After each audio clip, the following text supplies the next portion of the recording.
Om Swastiastu, Assalamualaikum warahmatullahi wabarakatuh. Salam sejahtera bagi kita semua. Shalom Namo Buddhaya.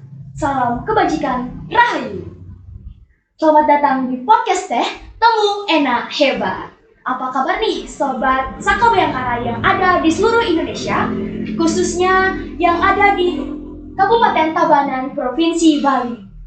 Semoga seluruh Sobat Teh dalam keadaan sehat ya. Kita ucapkan terima kasih nih karena telah menonton podcast Teh. Jangan lupa like, komen, dan subscribe. Pada episode kali ini, atas izin Bapak Kapolres Tabanan, kita melanjutkan podcast Teh bersama senior Saka Bayangkara Tabanan.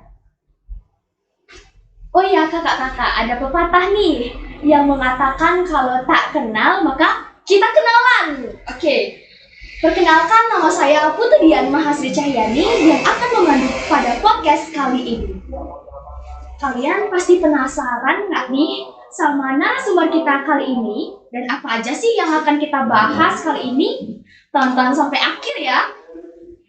Pada podcast kali ini, kakak-kakak pastinya udah bisa nebak dong apa yang akan kita bawakan. Karena bertepatan di bulan April, biasanya kita memperingati Hari Kartini kan? Kenapa sih kita memperingati Hari Kartini? Hari Kartini diperingati untuk menghormati dan mengenang Raden Ajeng Kartini, seorang tokoh perempuan Indonesia yang menjadi pelopor dalam memperjuangkan hak-hak perempuan, terutama hak atas pendidikan dan kesetaraan gender. Hari Kartini diperingati setiap tanggal 21 April di Indonesia. Peringatan Hari Kartini juga menjadi ajang untuk mempromosikan kesetaraan gender dan memperjuangkan hak-hak perempuan di Indonesia loh.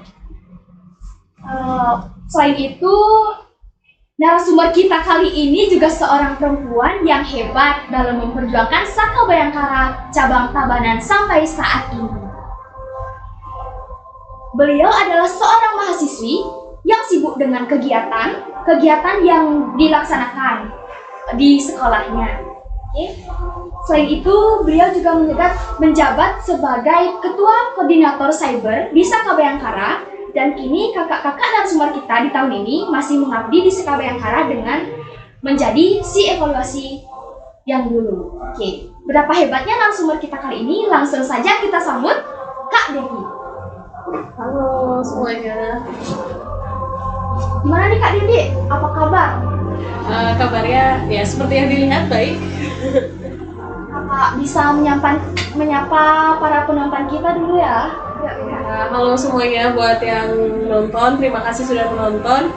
Selalu support channelnya kita supaya kedepannya tetap lebih berkembang kembali. Ya. Baik, terima kasih Kak. Izinkan saya untuk membacakan biodata. Untuk nama lengkap, Ninyoman Devi Pramasanti. Untuk nama lengkap, Ninyoman Devi Pramasanti. Tempat dan tanggal lahir Tabanan 25 Juli 2003. Dan usia kakak 20 tahun, benar kan? Iya, 20 tahun. Alamat kakak Brodaknya, Tabanan.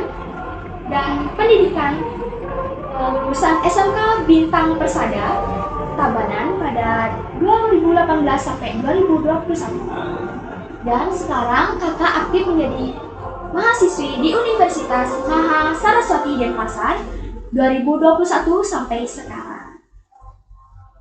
Oke Kak,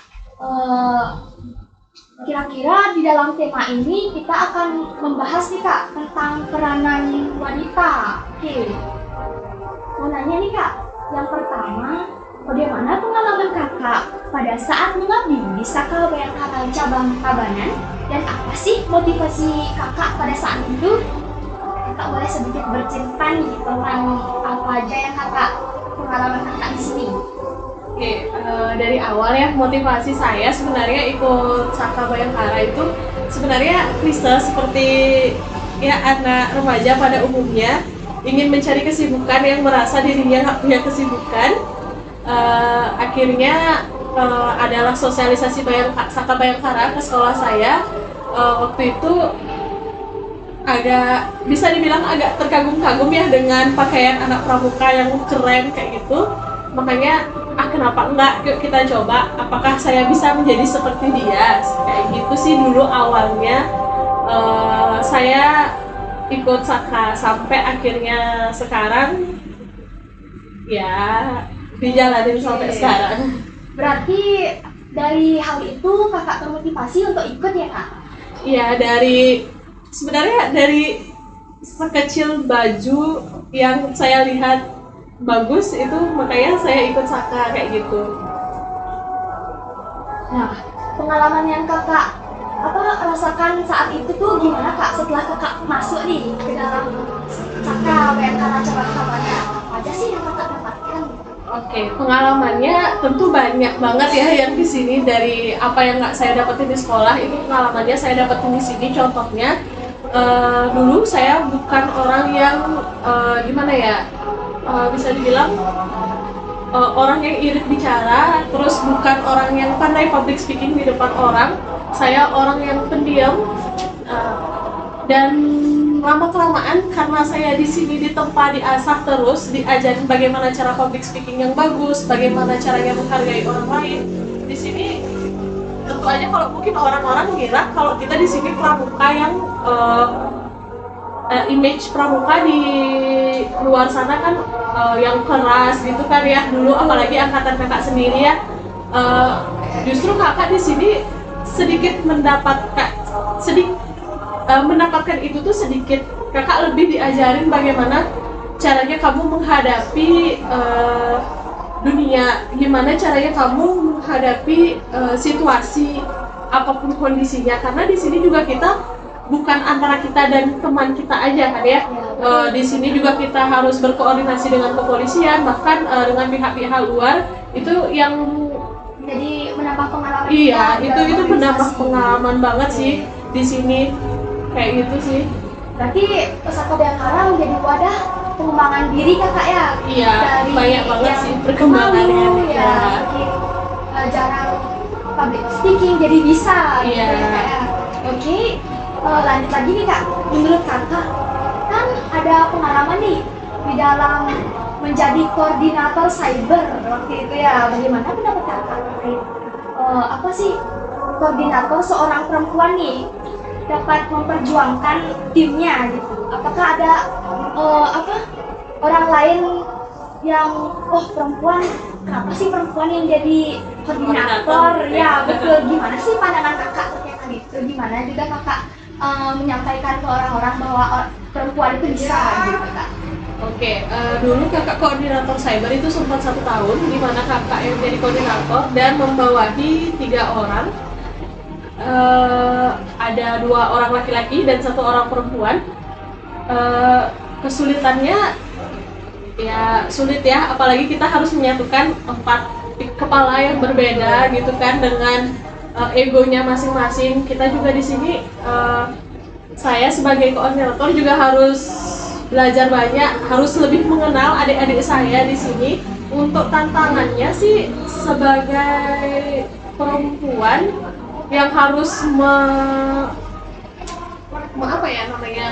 mengerti pola pikir dan situasi yang ada tuh cukup banyak ya. Tapi dengan tim saya yang kebetulan sangat bisa diajak bekerja sama pada saat itu, saya tidak terlalu merasa kesusahan ya pada saat itu, karena balik lagi teman-teman saya atau adik-adik saya yang di bawah saya itu sangat mengerti saya, jadi tidak terlalu ada kesusahan. Tugas cyber tuh banyak banget kan ya, setiap kegiatan di pasti selalu ada cyber, harus ada, dan dokumentasi itu kan sangat penting ya, apapun itu dokumentasi sangat penting.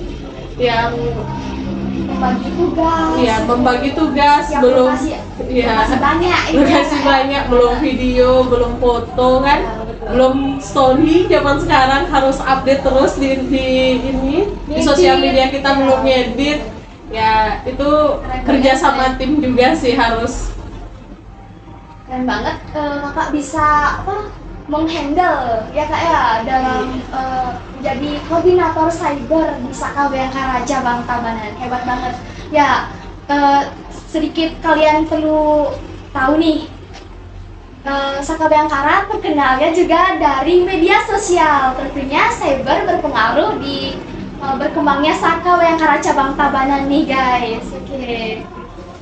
Ya lanjut lagi kak, bagaimana nih menurut pandangan kakak jika melihat tantangan-tantangan yang kakak hadapi pada seorang wanita menjadi koordinator saat itu dalam lingkup organisasi kakak saat ini? Mungkin yang dulu gimana kak? Sedikit pengalaman kakak bercerita di sini. Kalau tantangan justru tantangannya banyak ya, apalagi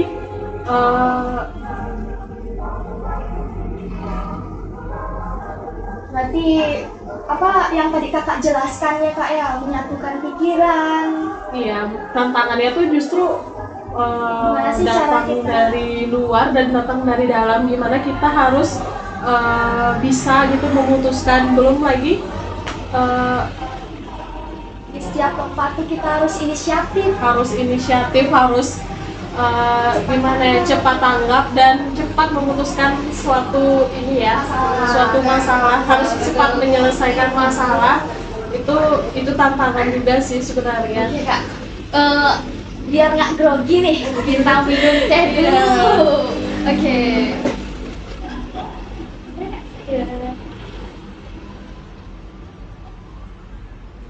Teh temu enak hebat.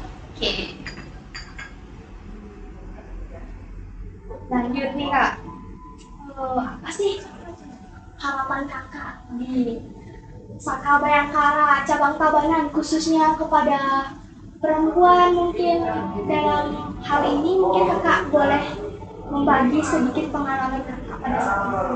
Oke, harapan ya tadi ya. Harapan saya sih di sini, apalagi jadi perempuan ya, seperti yang teman-teman tahu sendiri, di sini notabene-nya kebanyakan perempuan daripada laki-laki. Tantangannya justru lebih banyak karena dengan gimana ya saya bilangnya, Adanya perempuan. ada perempuan tuh justru dampaknya menurut saya itu besar ya. Di mana-mana menurut saya perempuan itu Jadi penengah dan diperlukan gitu loh. Kayak sebelum-sebelumnya dari anggota-anggota Saka itu ketuanya soalnya cowok-cowok nih, tuh cowok-cowok kan cowok, pemikirannya tuh pasti ini ya, maksudnya kayak harus butuh penengah yang memiliki konsep berpikir yang agak berbeda lah daripada mereka, yang harus punya pembanding pemikiran yang berbeda daripada mereka. Nah di situ sebenarnya peran perempuan itu penting juga ya, diperlukan di suatu organisasi. Jadi nggak menutup kemungkinan perempuan itu menjadi ketua, koordinator, itu nggak menutup kemungkinan sama sekali selagi orang itu mampu. Pasti bisa kayak gitu sih. Jadi gender tidak mementingkan ya kayak Iya, tidak jadi terlalu pemimpin. Nah yang terakhir nih, apa sih kesan dan pesan kakak atau keluh kesah kakak berbagi pengalaman sini, mungkin bisa diceritakan nggak? Oke, keluh kesah di sini, FYI buat teman-teman semuanya, saya di sini masuk di tahun 2018 dan sekarang sampai 2023 juga ya masih sering datang lah ya ke sini meskipun sudah bisa dibilang purna. Jadi keluh kesahnya mungkin nggak terlalu banyak, cuman banyakan ininya sih kayak momen-momen serunya gitu loh. Apalagi kita setiap tahun punya adik baru kan ya, ketemu orang baru lagi. Terus sekarang banyak yang gimana ya, pokoknya ya seru aja gitu, ketemu orang baru. Adik-adiknya juga lebih asik-asik, apalagi adik-adiknya yang sekarang tuh kan ngerti teknologi banget ya. Makin berkembang lah Saka di sini dengan teknologi-teknologi yang udah disiapkan, dengan kepintaran mereka mengolah teknologi tersebut. Itu tuh menurut saya jadi sebuah gimana ya, Sangat wow gitu ya. sangat wow dan kayak saya juga banyak belajar meskipun mereka adik saya di sini banyak belajar dari mereka tentang teknologi dan lain sebagainya sih kayak gitu. Untuk pesannya tadi ya, betul. untuk pesannya ya saya harap semua yang sudah dijalani akan semakin berkembang, tetap teguh, terus tetap bersatu, apa-apa pentingkan koordinasi dulu sama teman-teman semuanya, komunikasi juga. Udah sih itu aja. Berarti kedepannya yang kakak harapkan itu kedepannya terus saling merangkul Antara angkatan kamu mungkin ya, angkatan betul. kamu, angkatan saya, angkatan yang lain-lain di atas kamu atau di bawah saya itu saling merangkul. Masih tetap datanglah ke Saka atau istilahnya berkunjung, kenalan sama adik-adik yang baru kayak gitu sih. Oke kak, itu dia tadi kak bincang-bincang kita pada podcast kali ini. Apa kak? Sekarang kakak perlu nggak sih nambahin gitu lagi sedikit tentang lagi perkembangan Saka Bayangkara? Terharu nggak sih Saka Bayangkara udah sampai sini gitu? Itu terharu banget sih. Salah satu contoh deh, tadi saya baru dapet link video Ya betul. dari Saka Bayangkara yang udah berhasil ke RRI Denpasar juga. Itu saya benar-benar terharu sih, merinding gimana rasanya Saka Bayangkara disebut gitu Ya, di radio, ya. di radio yang didengerin sebali kayak gitu, ditayangkan di YouTube secara live gitu. Siapa sih yang nggak bangga gitu? Dari dulu yang kita untuk masuk ke seperti itu tuh agak susah ya. Sekarang kita juga udah pernah masuk ke sana, itu benar-benar prosesnya dari awal sampai itu, sekarang kita bisa. Iya, itu terharu banget sih. Banyak banget sih progres-progres yang dari dulu saya di sini sampai sekarang, itu banyak banget progres-progres yang membuat saya terharu ya. Suatu kebanggaan juga ya Bangga bagi kita banget sih masuk Saka ini. Iya, Saka bangga Bayangkara banget sih. cabang Tabanan. Nah, sekian nih guys podcast yang kami tayangkan pada kali ini. Semoga apa yang dijelaskan pada narasumber kita, Kak Depi, bermanfaat, menambah wawasan dan pengetahuan, serta dapat dijadikan sebagai motivasi untuk kakak-kakak sekalian. Apabila di sepanjang podcast kita ada salah kata atau bagaimana yang tidak berkesan di hati penonton, di hati kakak-kakak, mohon maaf dan jangan lupa like, komen, dan subscribe. Beli kue pie asik, beli pompa. Terima kasih, sampai jumpa. Salam Pramuka.